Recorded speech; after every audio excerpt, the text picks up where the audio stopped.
Hello and welcome to our program, Moving Forward. There is no question about that. And one of the things that we do in the program is really try to enhance the life and the quality of Virgin Islanders and to pay particular attention to our youth. I'm Abdul. Dara Hamilton. All right, beautiful. And the program this evening we're going to be talking about is the topic of death. And I know that might be scary for some, but it's just one of the things that happens along the way and something that we need to look at. And our very special guest tonight is Gerard LUZ James II, and he's certainly been an individual who's been around for ages in terms of being a senator, a lieutenant governor, done a lot to help the community forward. Now, the last few years, the 40 years or so, he's been dealing with the whole question of death. That's what people go to see him for mostly, and so we thought we will talk about that and just look at what we can do to help people cope a little bit better with death as it goes along. And I'm reminded at this time of the people in Turkey with that awful situation with the earthquakes and so forth. It's not easy at all, but such is life. Nice to have you with us. Well, thank you very much, Lovely. Abdul. Fill me in just a little bit, and I should really begin by saying it was Dara's idea that we got to discuss this subject in the main. Not that I'm against it, but it was her idea. So tell us a little bit about what you do, and in a very general sense, what you feel would be useful for people to know. Because after death, the trauma and so forth, life goes on, and there's certain things that we have to do. Abdul, just like anything, I'd like to first say that I am a graduate of American Academy McAllister Institute of Funeral Service in the state of New York, as a matter of fact, in Manhattan. And I am a licensed funeral director in New York, and I maintain my license. We get renewed every 2 years. So on the New York Register, if you go up and you put licensed funeral directors for the state of New York, you will see Gerard LUZ James II. I've been home since 1983 after my stint at a funeral home, which is Crow's Funeral Home in New York, in Sutphen, in Jamaica, New York, and on Sutphen Boulevard. And I worked there for a year where I got my apprenticeship, and I also got my license. After coming home, I was inundated with the fact of trying to find a facility to open, and we were lucky enough to get a place up in Gallows Bay, where Garnet Hardware Store is now, where they have the flower shop. That is where I started in 1984, February, as a matter of fact. It's 39 years now that we're in business. And we're on track. Yes. And the end of that year, that December, I moved out to Princess, where I'm located now at La Grande Princess. So we've been providing service for our community here for the last 39 years. And I am happy and proud to extend that service and bring a different dimension of funeral service to the people of the islands. I remember when I started, most of the individuals who would attend the funeral, they would look at me because I have what I call a very distinct walk. And I do that because I like to see a walk. that is my solemn walk, carrying your loved one for their final time in that church or edifice. And then as we exit, I do the same thing. I got that from working in New York, and I just transcended here. Now I have a younger staff that works with me. I still do have two individuals that I must mention, which is Mr. Nigel Davis and Mr. Neil Stanley. They have been with me respectfully for the last 35 and 36 years. So my staff is still pretty much the same as when we started. And, you know, as you mentioned on the onset, you said as the earthquake in Turkey and yes. the people who are suffering. We learned in school about this lady who was a Swiss American lady by the name of Elizabeth Kubler-Ross. She was the one that established the difference stages, in yeah. death and dying. Many years ago, when I started in the 80s, we were dealing with people who had mainly HIV. That was a main thrust because we had to be very careful.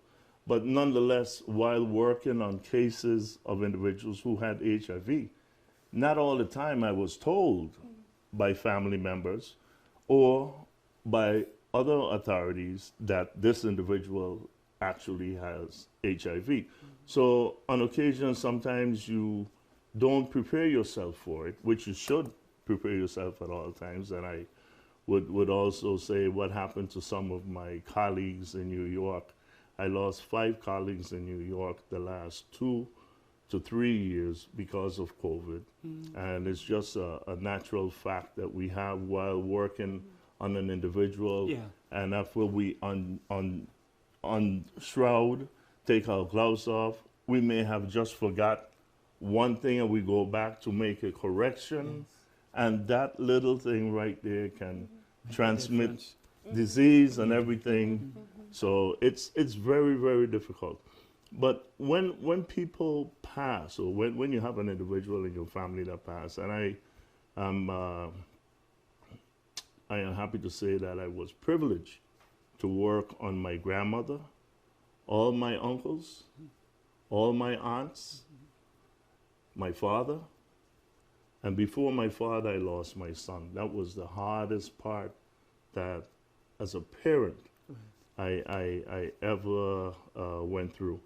And Elizabeth Kubler-Ross established 5 stages of death and dying.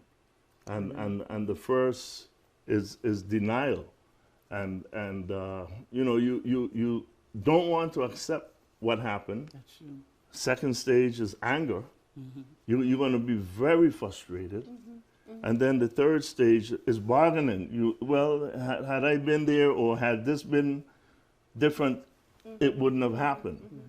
And then you go into acceptance. Yeah, and it's just amazing. And after that, you would try to accept what has happened and try to work it out. The But reality of it but I all. want to say with the denial, the anger, the bargaining, the acceptance, and as you move on, I wanted to say that it's not an easy route at all. And people may say, "Oh, you could get over it." Well, one of the things that I found out that really put a lot of pressure on people when they lose a loved one. The fact of the matter is, "Oh, I'm sorry, condolences. Oh, I'm sorry, condolences." That person have to address. And it's not that they're trying to be rude to you, Ali or Dara. They're not trying to be rude, but after some time, it becomes really uncontrollable, overwhelming, because you're extending condolences and they're going to extend back their courtesy and say thanks for extending your condolence. But it puts a lot of pressure on that individual. So what I try to tell family members, because I call funerals a work in progress. It's a work where you're constantly moving from one point to another. You're going to add, you're going to omit, you're going to make changes. And I tell family members, I give them my phone number. Don't feel bad if you have to call me, because in the West Indian realm of things, we have people who feel that they are everything. So they will say, "Oh, well, no, well, this is the way you do it." So I tell them, if there's a question, just give me a call. And I would say exactly what needs to be done and clear that void so you can move forward. So it's pretty awesome, but it's also taxing not only on the family, but also on myself. Oh, that's right. Yes. Dara, you have something? You know, so my overarching question, I think, is I'd love to hear what your perspective is on death, having worked so closely with it for so many years. You can never get accustomed to it. I don't care how you look at it. And if you have to tell someone that you are accustomed, you know how some people like say, oh, that's no problem. I work there and that's easy. And Yeah. no. If you have someone that speaks in that manner, they need to find something else to do. Because death is something that you should never get accustomed to. It's really a challenge down the road, and sometimes the death comes at the least expected time. Really. Yes, You know, yes, accidents yes. happen, and if we look at the people in Turkey, they were there in their houses going to sleep and so forth. And they're buried suddenly- alive. And they're buried alive. So I see death as a very profound thing to happen to us, that it has very deep meaning and very strong impact on our lives, on other people's lives, well, clearly on our lives, and other people's lives who know us, who cared about us. And I wondered whether this, I guess for me, helps you recognize your importance to us in the community. I feel like you're very important. I mean, you buried my father, right? Yeah, but You you're buried my very dad. important too. Because I have to refer people to you, because you have to be able to sit and do one-on-one, and you know exactly how to approach the individuals and help them to get somewhat accommodating and comfortable with their life, and see if there's somewhere else they can funnel, put their attention to, that will help them to move on with their lives. Do you feel like, do you recognize your importance in the community? yes. Or does it feel Oh, like yes. you're so focused on your work that this escapes you? Because I know with my interactions, no. in my interactions, I'll tell you, around the death of my dad, I really appreciated your support. Oh, thank you. And I wondered, you know, does he understand how important he was at that time? Well, I'm glad to hear that, and I will definitely let my staff know, as I have told them on numerous of occasions when individuals meet me and they say, you know, thank you very much for what you have done for the passing of my loved one, because it was very hard and we had to make changes. Yeah, adjustment must be made. But apart from that, it's finding an outlet that you can really and truly work with, that would start to draw you back into society, where you can just get back to the normal way of life. But some people don't even get that far. And the way the system is now, is Elizabeth Kubler-Ross, when she started to really dwell a lot with death and dying, they had established back in the 80s hospice. It's like a hospital, but it's not a hospital per se, like a nursing home, where you're in a nursing home, you're placed there to continue your progress as you could get better to probably leave one day. But the way that they look at nursing homes today, they put people in nursing home and kind of forget them. But you can't do that. But the hospice was a place where you would go in, where they know that within 6 weeks, probably to 3 months, that you would pass. And the intention there is to administer as much medication that they can administer within reason, so that they can keep you as comfortable as possible. Absolutely. Along with that, back in the 80s, they used to even give you a cocktail, which they called it a cocktail. Cocktail being alcohol or any type of beverage, just to soothe you and make you calm and get restful, because they know eventually that you're going to succumb. Absolutely. But until that time comes, they want to make sure that you're comfortable. Looking ahead just a wee bit, I know we've had changes with technology, all sorts of things being going on in that area. Do you see changes coming up in terms of burials or services, the services that you offer and so forth? Changes with the service, you can always add. You can always do things to make things better. And as Dara mentioned, when I actually work with her family. And now that you mention it, I know exactly who I'm talking to. But before, when I sat here, I really didn't know. You didn't connect that, I didn't make that Yeah. connection, Yeah. but I made it now. Yeah. But yeah, there are things that we can change to help in terms of making things much easier for us. You can have counseling Yeah. that helps a lot, family counseling, or you could have individual counseling, because not everyone can really accept or appreciate when someone passes. It could be a financial debt Yep. on someone. It can be somewhere where you were providing them a meal a day. Now they have to go and look for that meal. So everyone has a role in life that they play.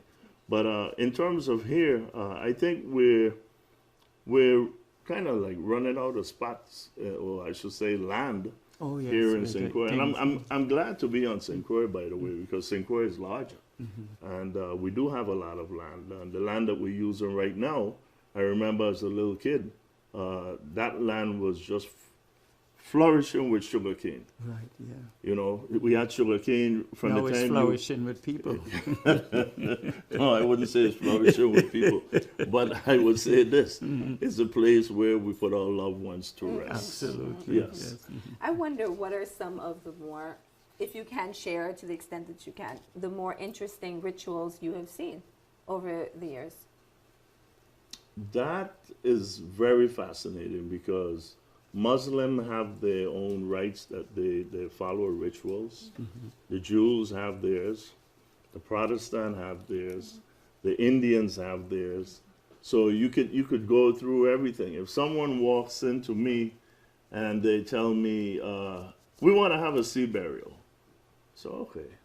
Then, you know, most of the time, sea burials are really done for individuals, quote unquote, that used to live in the Gallows Bay area, Yeah. that were fishermen, but now it's really not that way.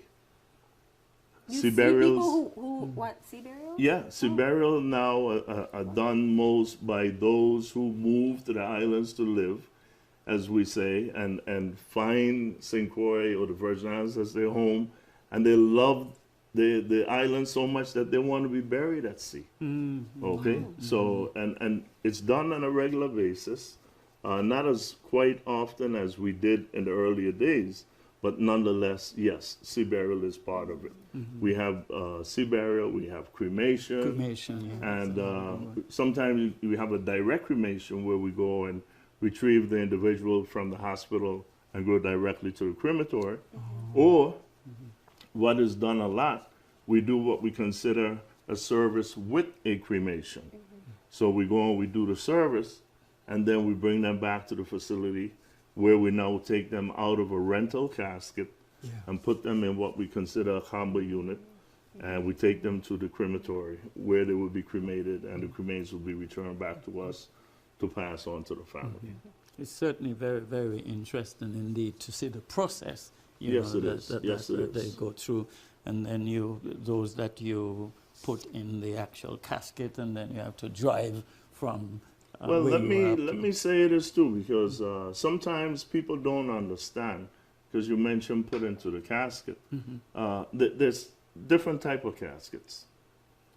There are wooden caskets and there are metal caskets, and there are metal caskets that are sealed at the bottom, which is welded completely, and they have a rubber gauge on top, which we consider as a sealer casket. Once we close that casket, no air gets in, no air gets out, no water gets in, no out. Individuals who are buried in a seal casket, you can go and retrieve them 20, 30 years from now, and they will be the same way as to when we had placed them in that casket. The reason why that happened, no air, no water can get to that individual. But that individual is becoming, as we say, mummified, because no air or no water touches that individual. And that individual have like a real thin film on them, looks like cheese. They call it cheesy look. And I explain to families, casket is a casket. It serves the same purpose. But if you want preservation, then you go in a sealer casket. If you don't want preservation, you don't go in a sealer casket. So, Interesting. Wow, I didn't even know that was an option, that Oh, yes. this Oh, yes. options even oh existed. yes, and I did that with my family. My father used to tease me a lot, and you know, he would tell me, he said, you know, when I pass, I want you to really put me out good. And I would tell him, I guess I'll fish back some for you, you know. And he would look at me very stern, you know, and I said, man, you worry about that? But he had a right to worry about it. But when he passed, I laid him out well. He went out in a mahogany casket, what's considered Marcellus, is by Batesville, it's the top of the line. But the thing about what I buried my father in is not a sealer casket. So he, over the years, because he died in 2006, he would have decomposed through the normal process. Right, absolutely. Whereas my son, who died in 2004, 2 years before, I could go and he would be the same if I had to open that casket. Absolutely. And another thing I'm noticing sometimes is that when we look at people in the casket, they're powdered up, they look so nice, they almost look alive. I don't like that term powder. but, and the reason why I say that, Ali, I was trained by good people in New York. Okay. And I like to see a natural appearance. Yeah. And I wouldn't even put powder on you. You're a man. What I will do is just make sure that I have a nice little sheen on your face. Yeah. You know? And what would do that? So you will keep what me would do as that would be a handsome little- as I am now? Yeah, oh yeah, Just like oh yeah. that? A little Vaseline and put on your face and give you that sheen. I'm telling you.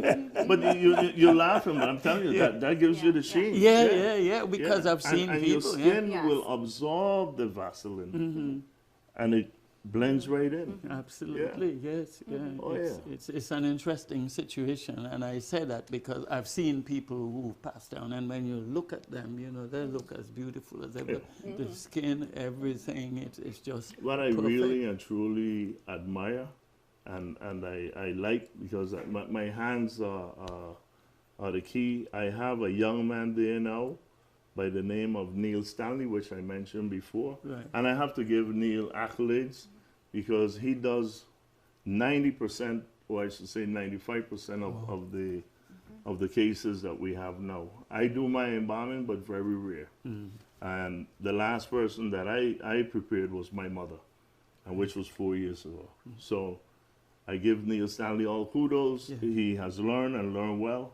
And what I like is when I started, you know, people would come because let's say there was something real tragic, an accident, somebody really got messed up, and the people would come and you know how Crucians are, and so, oh God, man, the man here to open up something. No, nothing like that. So when they come and they actually see this, oh my God, That's what I'm saying, yes. how could they look like? Wow. That's the type of professional service that I give. And the unique work is a lot of work, Ali. Yeah. It's a lot of work. And that's the work that we put into every family that gives us the opportunity to work with their loved one. So I have a question for you, which was just sparked by that conversation. What draws someone to this work? You spoke about this gentleman who works for you, who clearly Yeah, does. Neil Stanley. Who clearly, who clearly gives such good care Oh, to the bodies. Neil I'm is wondering, excellent. What do you believe draws people? I'm to going to this tell you what he used to do. You'll be amazed. He used to come to my business because Nigel Davis, which is Steve, came first. And I hired Steve first. And Neil and Steve were friends. They grew up together in Watergut. So when Steve come, he would tell Neil, he said, Neil, come and watch the car. Neil was excellent. He would do excellent work on the cars. Never enter my building. Never touch a casket. That's all he did was just watch the cars. Today, he's the one that does the preparation. What drew him to that? Excellent. What drew him to that work? Say again? I said, what drew him to that work? I mean, it's a level of It's- care it's that we're something- providing. yes, It's and such an intense level It's of care. something that he had to accept and appreciate also, because believe you me, you do get an appreciation when you could have someone that doesn't look real and truly themselves, and you can turn them and make them look like they're supposed to look. That's an appreciation and a real pat on the back. And I tell you, I love that, and that's how I. Do you have any ladies that you work with? Of course I have ladies. I mean, to Of work course, to help. of course. I had my first secretary was Carmen Acosta. She worked with me back in 1985. She was my first secretary. She went away to Pittsburgh Institute of Mortuary Science. Wow. She didn't complete, but she worked with me first. And all my secretaries that I've had work with me and work with me well. But any of them work on the bodies? You have any females who work on the bodies? Yes. Of course. Yes. Who would you rather work with you? Okay. So, yeah, but, you know, we have right now individuals who came through our ranks. Yeah. One of them is in school right now, Jada Harris. Oh. She's finishing up. She's coming back home. We have others who are licensed. The young lady, Felix, Talia, she works with the Department of Justice. She's licensed. Yeah. She went to school in the States also, and she worked with my good friend, Willie Harris, up in Atlanta. Willie Harris has the largest establishment in Atlanta, and very well known. Just look him up. Willie Harris. Willie Harris, yes. Yeah, Now, look him this up. lady you mentioned, Elizabeth Kubler-Ross. Elizabeth Kubler-Ross. Yes, that's was Ross a is psychiatrist. connected from here, the Ross name. I'm Oh, talking no, about. no. Well, you know. Oh, I see. Well, we yeah, connected all she over was here. really a lady of Swiss heritage, Ah, I got you. but she also had the American yes, absolutely. heritage with her just as well. As you And- mentioned, Ross. I Yeah. was thinking Oh, about oh. Ross, Yeah. the Rosses around No, here. she could so- have named Ali just as well. Well, it could, that's true. Yeah, you never know. I mean, the never know. name don't make you who you are. Right, Ali, that's true, You know, right, absolutely. you have to work. You have to show people that you are really, truly what you are. Absolutely. Yeah. So you have held many roles here in the territory, and I'm sure you continue to. Does it feel as though people tend to respond to you as though you're in just the one role of funeral director because it's so visible, or because you've been doing it for so long, or does it feel like you have some flexibility in terms of how you're seen? I'm called the dead man. I'm called goodness. the undertaker. Oh. I'm called sometimes, very rare, senator or lieutenant governor. Okay. But I address whoever called me. It doesn't matter, and I address their problems or whatever concern they may have. So, and I know I told you before we started this that I would have tons of questions, so forgive me if I'm monopolizing, Mr. Ali. I wonder, because death is a topic that causes so much discomfort for so many people, I wonder whether it's a topic that brings you any discomfort, or whether you feel like you have a different perspective on this than, and I mean, you must. Not really different. Give us some perspective. I love what I do, and as I said, the only thing that really made me think a lot about everything was when I lost my son. Yes. And he would have been 43 years of age as we speak now. He passed at the age of 23. And it's really hard, but you want to get out there and just do the best you can. And I just love what I'm doing there. I love it. Good. I mean, it shows. It shows. Yeah. And I wondered also what you'd like us to know. And I'm just going to leave that question as a very general question. What would you like us to know? I got a call from Ali to come on this show, and I was wondering, well, what is Ali up to? but because I normally don't take part in George. yeah, but I don't take part much in anything because they say out of sight, out of mind. I'm not called to do anything.